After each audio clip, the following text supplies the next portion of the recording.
தாவர செல்லுக்கும் விலங்கு செல்லுக்கும் உள்ள வேறுபாடு. தாவர செல்லுக்கும் விலங்கு செல்லுக்கும் உள்ள வேறுபாடு. இந்த இடத்துலையும் நமக்கு கட்டாய வினா இடம்பெறும் அப்படின்னு எதிர்பார்க்குறோம். எடுத்துக்காட்டாக தாவர செல்லில் செல் சுவர் இருக்கும். இங்கிலீஷில் நம்ம செல் வால் என்று குறிப்பிடுவோம். செல் வால் செல் சுவர் உண்டு. அப்போ விலங்கு செல்லில் இல்லை. அப்போ தாவர செல்லுக்கும் விலங்கு செல்லுக்கும் உள்ள வேறுபாட்டில் செல் சுவர் உண்டு, செல் சுவர் இல்லை.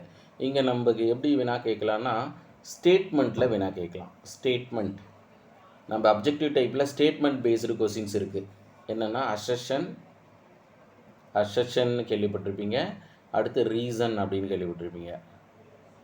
கூற்று காரணம் அப்படின்னு சில சமயங்களில் 2 கூற்றுகளை கொடுத்து எது சரி அப்படின்னு கேட்பாங்க. அடுத்து பசுங்கணிகம் உண்டு, குளோரோஃபில் அப்படின்னு படிச்சிருவீங்க. சில சமயங்களில் நமக்கு பசுங்கணிகன்னு கேட்காம குளோரோஃபில் அப்படின்னு கூட கேட்கலாம். குளோரோஃபில். இப்போ நீங்கள் குளோரோஃபில் அப்படின்றது தான் ஆங்கிலத்தில் குளோரோஃபில் என்றும் தமிழில் பசுங்கணிகம் பிளாஸ்டிட்டு. அந்த பசுங்கணிகம் தாவரங்களில் உண்டு, விலங்கில் இல்லை. சப்போஸ் விலங்கில் மட்டும் இருந்துச்சுன்னா உணவுக்கு பிரச்சனையே இல்லை. நமக்கு கொஞ்சம் பசியாக இருக்கா, வெயிலில் போயிட்டு கொஞ்சம் நேரம் நின்னோம்னா ஆட்டோமேட்டிக்காக சூரிய வெளிச்சத்தின் மூலமாக தன் உணவை தானே தயாரித்து கொள்ளும். நமக்கு இவ்வளோ போராட்டம் தேவையில்லை இல்லை. எனக்கு பெரும்பாலும் இந்த வாழ்வதற்குண்டான போராட்டமே பெரிய சிக்கலாக அமையுது.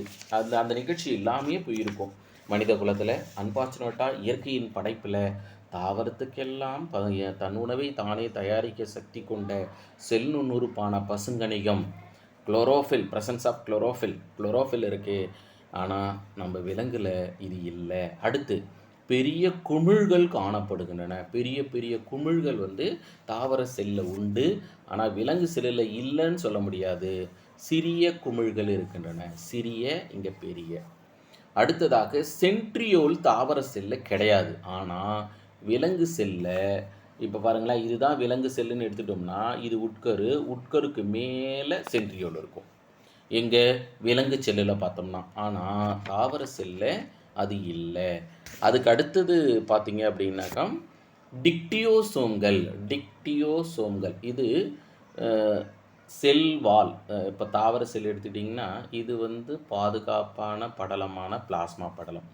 பிளாஸ்மா படலத்துக்கு அடுத்து எப்படி இருக்கும் அப்படின்னாக்கா செல் வால் இருக்கும். இது போடுறோமில்ல, இது செல் வால்.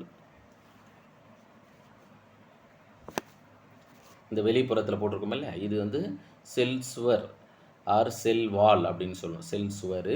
இந்த செல் சுவருக்கு அடுத்து இது வரைக்கும் இல்லை, இதுதான் பிளாஸ்மா படலம். பிளாஸ்மா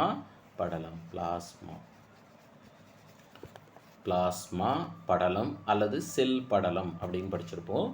இதிலிருந்து சில மடிப்புகள் உருவாகி டிக்டியோசோம்கள் உருவாகின்றன. எதிலன்னா தாவரத்தில் உருவாகிறது, ஆனால் விலங்கு செல்லில் இல்லை.